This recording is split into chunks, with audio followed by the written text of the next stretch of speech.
E ela falou, você precisa dar um passo de fé. E eu não tinha ido na agência ainda, depois do congresso.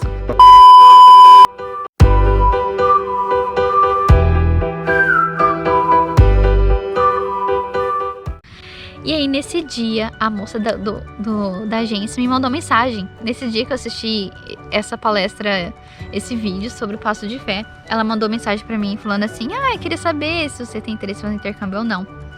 E aí, eu peguei e percebi que aquele era o meu passo de fé. Eu falei assim, nossa, eu ia mandar mensagem pra você. E aí, comecei a conversar com ela, falei que eu não tinha dinheiro suficiente. E ela falou assim, não se preocupa com isso. Então, primeiro a gente vai fazer todo o processo, comecei a fazer os testes de inglês, fazer entrevistas para saber o nível de pronúncia, como que eu tava na minha pronúncia, na minha parte de gramatical. Enfim, fiz todos os testes de inglês e todos os testes foram assim, tirei notas muito boas e assim, até recebi vários elogios, então foi algo que às vezes a gente nem acredita na gente mesmo, né? A gente acha que tudo bem, eu sei tal coisa, mas a gente não tem noção da nossa capacidade. E tudo foi se encaixando, tudo foi dando certo, sabe? Deus foi colocando cada detalhe, assim, e me mostrando que Ele estava no controle. Enfim, passei todo o processo, cheguei no momento de entrevista das famílias. Quando é o momento de entrevista, eu ainda estava trabalhando na escola, eu não sabia ainda quando eu ia viajar, não queria deixar a escola na mão. E isso, o momento da entrevista foi em outubro, mais ou menos, novembro, começo de novembro. Eu tinha que começar a fazer entrevista com as famílias. E como eu tava dando aula na escola, então eu não queria deixar a escola na mão. Então eu falei assim, eu não vou já viajar agora, se precisar, então vou deixar pro ano que vem. Mas eu não podia pedir demissão porque eu precisava do salário também para pagar o intercâmbio. Então, assim, foi um momento que eu comecei a ficar aflita e sem saber o que fazer. Comecei a fazer as entrevistas. E eu tava com 26 e em abril eu fazia 27. Então, até abril eu tinha que viajar. Não podia ir antes. Falei assim, eu não posso ficar na escola até abril também e sair em abril, deixar a escola na mão. Então, meu plano era, eu pensava, eu tenho que sair da escola no final do ano e no começo do ano, se der certo, eu viajo. E as famílias começaram a fazer entrevista comigo, as famílias americanas, e as famílias queriam que eu viesse pra cá em abril ou março. E aí, aquilo me deixou um pouco assim, aflita, porque se eu me arriscasse em março e em abril, eu poderia perder todo o intercâmbio, todo o dinheiro que eu gastei. E eu comecei a falar não. Então, tipo, as 5 famílias, eu tive que falar não. E aí eu comecei a ficar nervosa, porque começou a chegar dezembro e eu não tinha família ainda. E quando foi dia 18 de dezembro, apareceu uma família. Na verdade, foi um pouco antes, uma semana antes, apareceu uma família no meu perfil. E eles queriam pra fevereiro. Então, assim, foi algo que eu tava pedindo pra Deus me mostrar exatamente quando Deus queria que eu fosse. E eu tava com muito receio de pedir demissão na escola e sem saber ainda quando eu ia. Mas enfim. E aí, conversando com uma amiga minha que trabalhava comigo na época, a Giovana. E aí ela falou pra mim, falou assim, escuta, você tá com medo de pedir demissão, que você não sabe quando você vai. Mas lembra que você falou comigo sobre passos de fé? E aí eu fiquei assim, isso é verdade, né? Deus já falou tanto comigo, eu já dei tanto passo de fé, e por que não dar mais um passo de fé? E aí naquela sexta-feira, a última sexta-feira, é a última sexta-feira de aula, então eu tinha que falar com os chefes. E aí eu marquei reunião pra falar com os chefes sem ter a família. Tipo, na quinta-feira eu marquei pra sexta e eu não tinha nenhuma família no meu perfil ainda. E aí na sexta-feira de manhã apareceu essa família que queria pra fevereiro. E era uma família assim, é a família que eu tô atualmente, a família de 3 meninas, uma família super fofa e com a descrição incrível.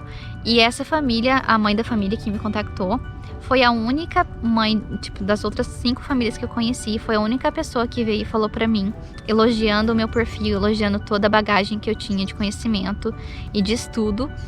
Então foi algo que fez um diferencial na minha escolha. Também o fato deles quererem para fevereiro. E eles moram na costa da Califórnia. Eu fiquei assim, nossa, esse lugar é lindo. Eu sempre fui apaixonada por natureza, pelas coisas que Deus criou, e eu vejo assim, e eu sempre fui muito apaixonada pela Califórnia e pela cidade de São Francisco. Enfim. E aí eles, na descrição deles, falava que eles moravam na área perto de São Francisco e tudo mais. Aí eu fiquei super animada, falei, nossa, como Deus é incrível. No dia que eu marquei reunião com os meus chefes, apareceu a família no meu perfil. Só que eu nem tinha conversado com a família ainda, nem sabia se ia dar certo ou não. Mas fui lá e falei assim, vou conversar com os chefes. Aí eu falei pra minha coordenadora, e aí ela falou que os chefes não poderiam me atender, que era pra eu voltar na segunda-feira. Então assim, já foi um sinal de Deus, tipo, Deus já colocou a família pra falar comigo, e segunda-feira eu ia voltar lá pra falar com os chefes. E aí na segunda-feira eu voltei. Enfim, demorou todo um processo pra eu conversar com os chefes e tudo mais. No final deu tudo certo. E dia 18 de dezembro eu fiz a entrevista com essa mãe de família. E aí foi muito prazeroso conversar com ela, assim. A gente viu que a gente teve uma conexão, assim, bem legal. E aí eu decidi que aquela era a família que eu queria passar meus 2 anos de intercâmbio. Enfim, esse foi o meu processo de intercâmbio, de processo de pré-intercâmbio, até chegar aqui onde eu tô. E eu cheguei aqui e eu saí do Brasil no dia 2/2/2020. Então, a minha host mom, que é a mãe da família, ela me deu essa camisa, que é da empresa que ela trabalha, que é da Apple. Tem até o símbolo da Apple por aqui. E aí, ela me deu, e essa camiseta é muito simbólica pra mim, porque foi o dia que eu saí do Brasil e foi o dia que eu vim pra cá. E eu sei que Deus tem muito mais ainda pra me apresentar aqui. Foi um momento que todo mundo começou a falar, nossa, você tem muita coragem. Eu falei, gente, não é coragem. Assim, quando Deus te dá paz, quando você vê que é de Deus, você sente uma paz que não dá pra explicar a paz que você sente. Então, eu vim assim, tranquilamente. Foi algo que só Deus pra fazer a gente, né, voar longe assim, ir pra tão longe assim, quando é exatamente a vontade dele, né? Então, a gente precisa da liberdade para que Deus haja na nossa vida. A gente precisa ter essa ousadia e ter fé de que Deus vai cumprir o que Ele prometeu. Enfim, fiquei um mês aqui. Em fevereiro e março começou a pandemia. E aí eu fiquei muito assustada. No começo eu fiquei muito assustada, com medo porque eu tava conhecendo ainda a família, não conhecia eles, tipo assim, não éramos amigos. Então eu estava conhecendo a família, não tinha amigos. Conheci algumas meninas do Brasil na viagem, mas ninguém assim muito íntimo pra estar tipo do meu lado o tempo todo. Então eu estava me adaptando ao costume deles, que é bem diferente dos costumes do Brasil. Então toda uma adaptação inicial, e começou essa pandemia e eu comecei a ficar aflita, e foi um momento que foi bem difícil. Então assim, o que me ajudou muito foi ter a minha família, a gente muito fazer videochamada todo final de semana, porque no meio da semana eu não conseguia conversar com ninguém por questão do fuso horário. Então eu mandava mensagem, ninguém me respondia à noite, porque todo mundo já era madrugada no Brasil. Aí no outro dia de manhã as pessoas me respondiam, daí eu respondia, eu trabalhava o dia inteiro, não conseguia falar com ninguém, praticamente assim, por videochamada. Então os finais de semana eu comecei a fazer videochamada, comecei a ocupar minha mente, comecei a fazer cursos online, comprei um violão no meu aniversário em abril, me dei de presente porque eu precisava de ter meu violão, que eu gostava muito de tocar no Brasil. Então assim, eu fui buscando coisas para ocupar minha mente e me deixar mais conectada com as pessoas que eu amo e com o que Deus tem para mim. Então assim, comecei a ler mais minha Bíblia, comecei a fazer estudos bíblicos, porque eu vi que era essa necessidade de ter mais intimidade com Deus. Esse momento de estar em casa, de estar fechado, é um momento de intimidade. Então eu acho que é isso que Deus quer, que a gente esteja mais íntimo dele nesse momento de pandemia, mas também que a gente tenha fé de que Ele vai prover as nossas necessidades e que nada é impossível. Com todo esse testemunho meu, eu posso dizer que eu sou prova viva de que nada é impossível para Deus. Deus pode fazer qualquer coisa que a gente nem imagina viajar para outro país, morar em outro país. Nunca passou pela minha cabeça que seria possível. Eu sempre achei que seria impossível. E um detalhe muito importante é que eu fui descobrindo depois com o tempo, no meu Gmail, na minha conta de Gmail, esses tempos atrás, acho que foi um pouco antes de eu vir pro intercâmbio, eu comecei a olhar o meu Gmail e eu vi que no fundo, a imagem do fundo do meu Gmail, eu vou até postar aqui a foto junto, pôr uma foto junto, era a foto da Golden Gate, que é a famosa ponte de São Francisco, que é o lugar que eu mais amo, lugar mais lindo que eu considero até o momento. E aí eu comecei a observar, porque aquela imagem tá lá há muito tempo. Então nem tenho ideia de quando que eu coloquei aquela imagem. Então Deus já tinha esse plano pra mim há muito tempo. E eu que não tinha noção ainda de como Deus ia trabalhar e como a liberdade que eu tive que dar pra Deus trabalhar na minha vida.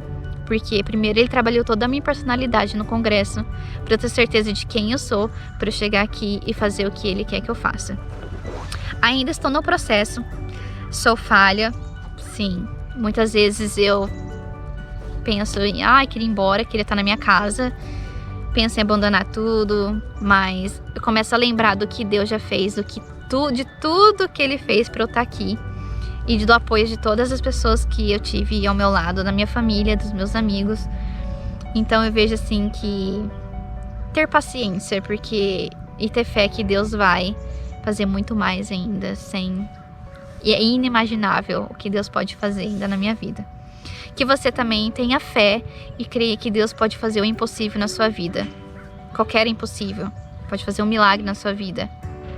O seu sonho, tenha certeza que creia no que o seu sonho, coloque o seu sonho diante de Deus, que se esse sonho for da vontade dele, Ele vai realizar e vai fazer o impossível acontecer na sua vida. Amém? Deus te abençoe! Outro detalhe. Eu queria compartilhar com vocês uma música que tocou muito no meu coração, que foi a música que praticamente me ajudou nesse processo. Eu gosto muito de música, tudo envolve música. E essa canção foi algo que me deu forças e me animava um pouco para poder continuar no processo e crer no que Deus ia fazer na minha vida. Então quero compartilhar essa canção, que ela te abençoe também e te dê coragem para seguir os desafios da sua vida e vencer o impossível. Com Deus nada é impossível. Bom, pessoal, a música que eu vou compartilhar com vocês é uma canção que se chama Risco, da Marcela Thaís. Bom marinheiro só se faz tempestade no mar. Se a beleza só sabe retornar, a pipa só pode voar.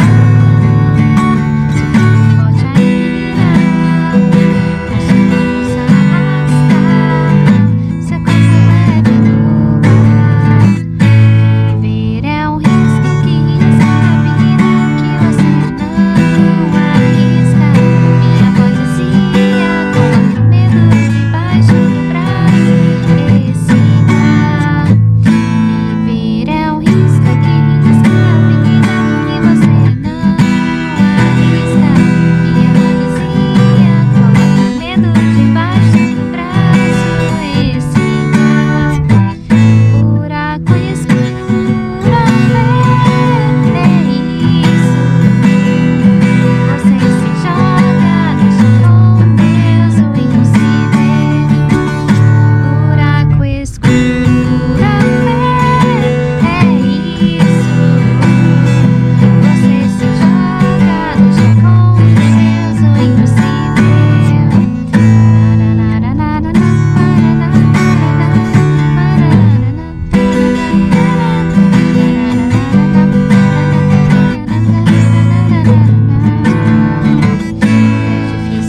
Deus abençoe vocês.